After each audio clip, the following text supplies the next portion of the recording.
กับสบายดีทุกคนคลิปนี้อยู่กับ2เกียงไก่รถไทยสิงคือเก่าคลิปนี้สิมาสอนก้มหมิ่นเขามาร้ายเนาะก้มหมิ่นเขามาร้ายมาให้เฮ็ดเดินหอบเซตที่ดอยหรือว่าอาทีดอยได้เบิดเนาะอาทีดอยอาทีเก่าได้เบิดเซตที่ดอยได้เบิดสิมาสอนให้ในคลิปนี้เด้อตอนนี้ก็นั่ง เฮ็ดขิงเฮ็ดย่างเดี่ยวเอากระเด็ดทาโคเนี่ยเนาะนี่แหละกระสิประมาณนี้เดี๋ยวไปเบิ่งน้ำกันบ้านเดี๋ยวข่อยสิมาเอามาให้เบิ่งเด้อบางของห้องจักแบนข่อยห้อง2แบนเนาะข่อยก็ไปตอบแล้วตอนน่ะหั่นก็คือสิบ่เข้าใจเนาะญาติแบบว่าห้องบ่เพียงมันก็บ่หอบแล้วเพิ่นก็ว่าข่อยเฮ็ดละอายมันบ่หอบเดี๋ยวสิมาเฮ็ดให้เบิ่งในคลิปนี้เด้อเอาไปเบิ่งน้ำกันทุกคนเดี๋ยวก่อนอื่นเอาถอดสายน้ำมันออกก่อนเนาะเฮ็ดอยู่ปะเอาก็สิเห็นไปได้เนาะเพราะว่าข่อยใส่ของจับก่อนอื่นถอดสายน้ำมันออกก่อนโอ้ถอดคือถอดหยาเท่าบัดนี้ใส่น้ำมันออกเดี๋ยวตาทุกหาผามาห้องให้น้ำมันมันหัวติดจักเดี๋ยวแต่พุทธรัตน์คือข่อยกะหยาดมันหัวน้ำมันก็ได้ออกเด้นี่ถอดออกแบบนี้เด้อเห็นอยู่บ่คือเห็นอยู่เนาะหรือบ่เห็น เราก็เอากล่องแขนโคมันจะถอดออกเดี๋ยวเอากระเจี๊ย17มาหัน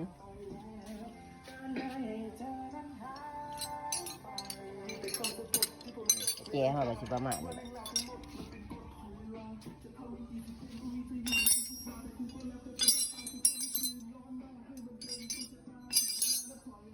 หมุนตัวนี้ออกก่อนก็ได้ทุกคนนี่ตัวนี้เอากระเจี๊ยบ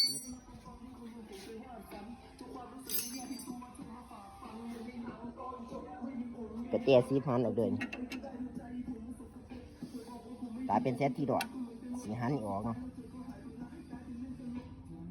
อาทินี่น่าจะบ่มีที่เนาะหมองจับหมองนี้บ่มีบอกกับประจักษ์เนาะ อาสิมาสอนให้นี่แหละเบิ่งไปน้ำกันเบิ่งแล้วก็ไปเฮ็ดต่อบ้านสิได้อยู่บ่17บัดนี้17บ่ได้19 17ดอกมันนี่ออกด้วยเหนียนนี่ได้ทุกคน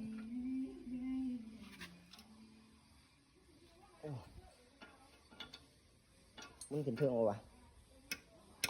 สร้างก็ได้กระเด็นเลย สร้างหมวดสัวมึงออกเด้มันก็สิเนียนแน่เนาะคันบ่เนียนบ่ได้นะมันซึกได้นี่คันบ่เนียน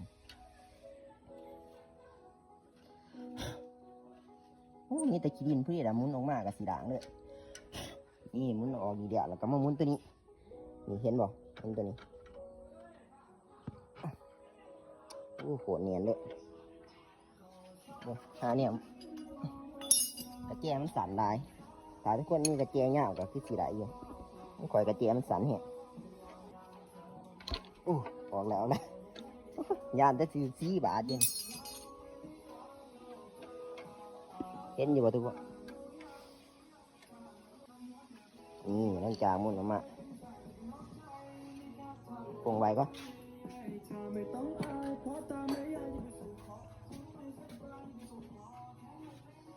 มุนออกมาหน้าตาคือประมาณนี้เด็กมุนตัวนี้ออกไปมุนหัวสีออกไปหลังจากเขามุนสุ่มนี่เดียวเขามุนหัวสีมันหัวสีนี่ที่ใส่เป็นกะเจ้21หาปากดีๆนะทุกคนกันทุกคนสิมุนหาปากดีๆเพราะว่าเดี๋ยวมันดุมันสอได้หัวสีก็ไอ้ดีจะมุนออกไหนบ่นอมุนเนียนเติบไปไม่ได้ก็สิเอาตัวนี้ออกก่อนเพราะว่าปากกระเจี๊ยของบุรีมันไหนเจี๊ยเท่าไรหนอ19วะก็วิธีเอาออกเอาเขากับเบิกไปตามนี้เด้อเอามาออกมาเอาเขาถือมันกับไปบ่ไหลคือกันได้ทุกคนเบิ่งตามไปเลยบัดนี้กระเจี๊ยเสียดเฮากล่องอะไรจากทรายนี่ สีทายมันเบิ่งให้มันจนจบเลยซะมันหนึ่งมุนมาหนึ่งมือจนเจ็บเลยมุนเหี่ยงลายให้สีใส่เป็นเสียดบัด บาทอีกแล้วถือซีโดดสับโอ้ผมเป็นหยังเพื่อทุกคนเกิดไหลเสมอ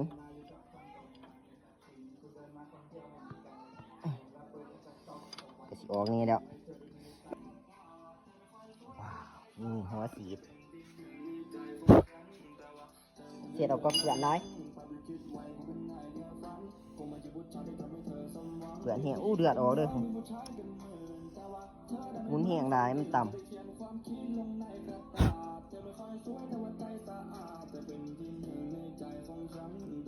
อันตรายอ่ะนี่เสียมาหมุนออกให้เบิ่งบัดนี้มาสิเป็นจะได้ไปบ้างกันเลยอันตรายเสียนอยู่บ่เนาะคอยหมุนก็คือจังโมเนียนไปได้ละทำกันเจียใส่เอ็ดเอาใส่ยังสีเลยตัวนี้เป็นกระเจี๊ยบ19จับปากนี่ก็ได้เรื่องกันมันสีออกอยู่เนียนเติมไปอีกแล้วโอ้ยมือออกได้โอเคไปเกินไหมอยู่ตรงนี้วิธีเอาต้องเดินนับในวิธีเอาว่ามันอยู่ตรงไหนเพราะว่าเดี๋ยวประกอบเขาตีนี้ไม่ได้เนี่ยเอาเขาคิดไม่ได้เดินไปทำเรื่องสิ่งที่เราเดินไปไกลก็ได้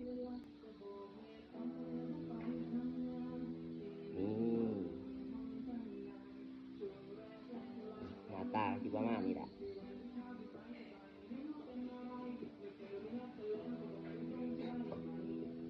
คงไว้ก็ได้นะ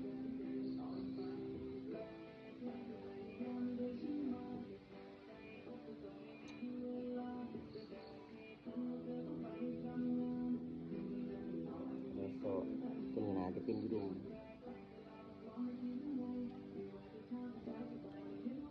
เป็นหัวสีฟ้าไว้ในนี้ก็ได้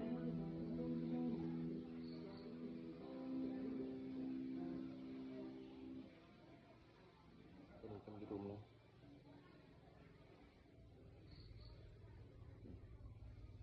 นี่เห็นบ่ทุกคนนี่เสร็จแล้วนี่ตัวนี้หันให้มันเพียงกับตัวนี้เด้อตากตัวนี้เด้อตัวคอยบอกเนี่ยนี่เราสอตัวนี้นี่เจียวออกให้เบิ่งเด้อนี่เราสอตัวนี้นี่เราสอตัวนี้ได้วงไว้ก่อนเสียวเบี้ยนออกมาให้เบิ่งวันนี้เสร็จแล้วโอ้ผีอยู่เพียนนึง มันตีอยู่เพียนนึงนี่เบี้ยนก็เอาใส่2เบี้ยนน้อยๆเห็นบ่นี่เอ้าเนี่ยนี่2เบี้ยนหน่อยๆนี่ละตัวก่อยเอาห่อเดี๋ยวสิห่อให้เบิ่งนี่เนาะก่อนนี่ห่อไปใส่ในหูนี่เลยหูหัวสีตัวนี้เอาบ่เสร็จก่อนมันเกลื่อนลาย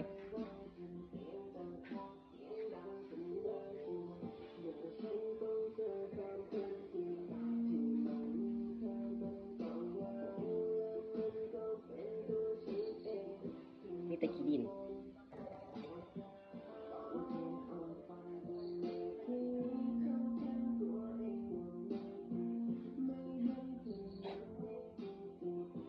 ไงขี้ดินเขาเลย ย้ำอีกไงขี้ดินเขา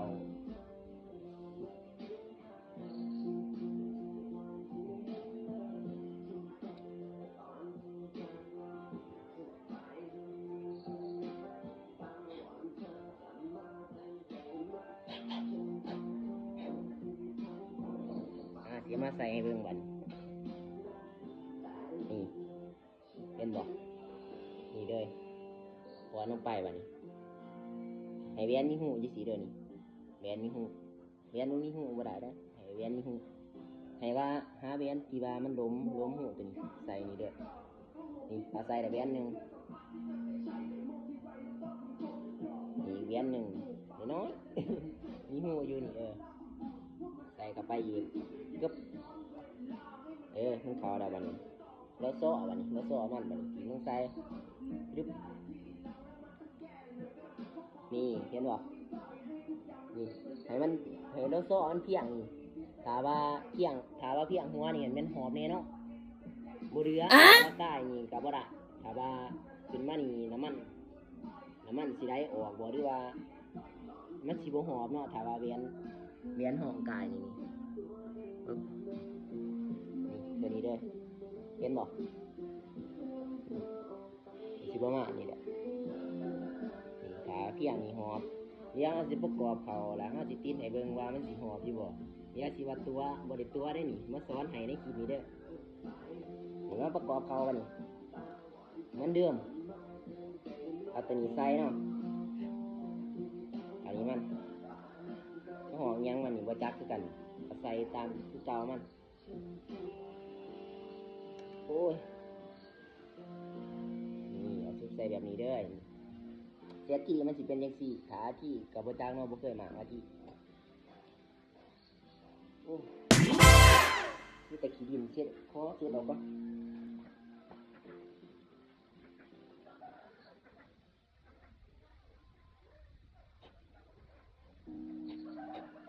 อย่าให้กินเขาเด็ดขาดเลยบ่ใส่เลยใส่เลยตึ๊บเอาเลยน่าจะเอาเลยเอาเลยโอ้ใส่กระเทียมมันเก่าผมเห็นมันทำมาตึงมือเนาะถ้ามันเนียนบ่ได้มันสิไหลมันเนียนจะตัดเลย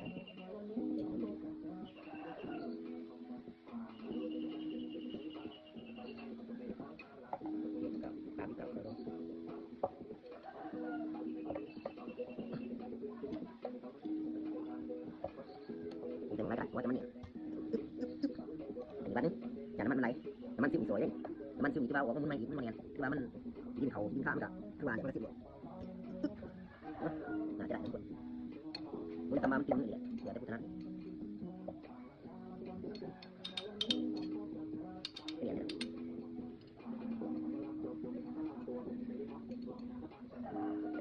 กินเยอะไปทุกอย่าง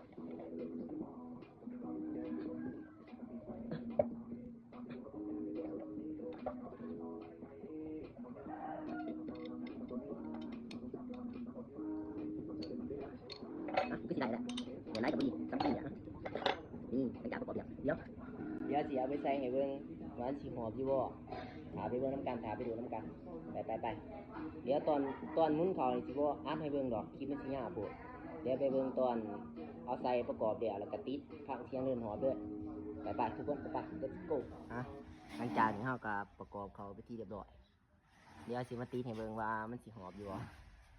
ไปเบิ่งน้ำกันว่ามันสิหอบอยู่ไปติดได้ด้วยบ่ไปของนี่หลังจากติดเดียว yes ยังกับสิหอบแบบนี้เด้อ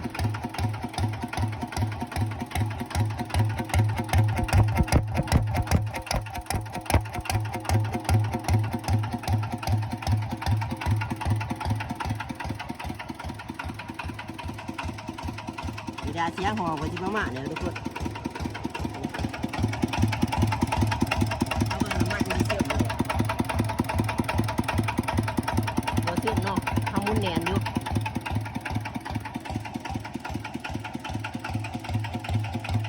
นี่เสียงหอบไปที่ประมาณนี้เด้อเป็นจะได้ตัดอยู่ก็หัวต้องอีกทีว่ากล้าโดนตัวที่ประมาณ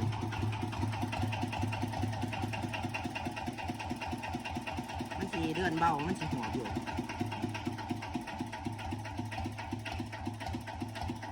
่กับสิบ่แห้งบันไดเดือนเบาไม่ได้ขี่ไปกับหอบน้ำเล่านี่เลยจักมันบ่ทันหอนถ้าว่าจักมันหอนมันสิหอบกว่านี้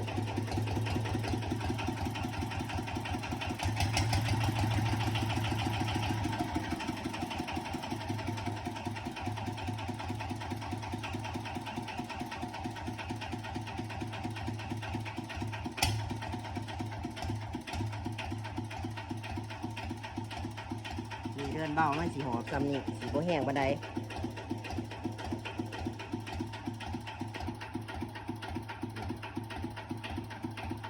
จักมันไม่ทันหอนเราทุกคนตามันหอนมันสีหอบแห้งกว่านี้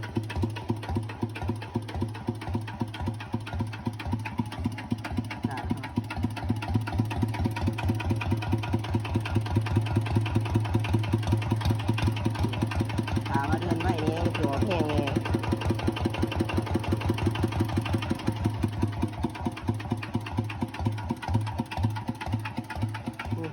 เครื่องเฮ็ดกับสาเบิดเด้นี่แหละไปที่ประมาณนี่แหละเดี๋ยวปิดก่อนลาไปก่อน